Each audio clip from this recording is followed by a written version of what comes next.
abbiamo identificato in questo luogo un simbolo di una cattiva gestione.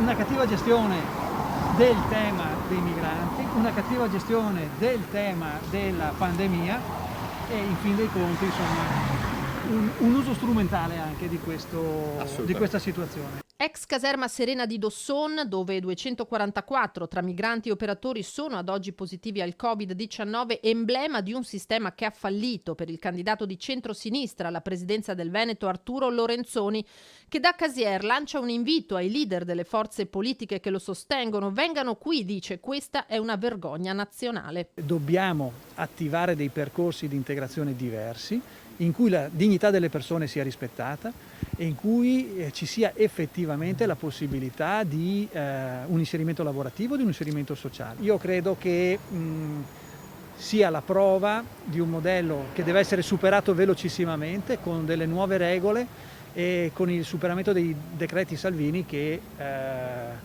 stanno creando in Italia delle situazioni di allarme sociale. Era la strada dello SPRAR quella da seguire per dare una risposta adeguata al tema dell'immigrazione, l'accoglienza a piccoli gruppi, così da salvaguardare la sicurezza pubblica da una parte e sostenere dall'altra l'integrazione di queste persone. C'è qui con me Antonio Calò, che ha dimostrato che modelli di accoglienza diversi sono possibili, funzionano e dal punto di vista sociale e economico sono molto più efficaci. Dobbiamo attuarli da subito. Ma l'ostacolo da superare, rincara Calò, è sotto gli occhi di tutti. C'è una volontà politica chiara, chiarissima, preferiscono metterli tutti insieme qua e sperano che ci sia cagnarra e che siano visti sempre male per accaparrare voti. C'è solo questo motivo, il resto è zero. In 5 anni che non si riesca a risolvere un problema di questo genere è vergognoso, è da incompetenti.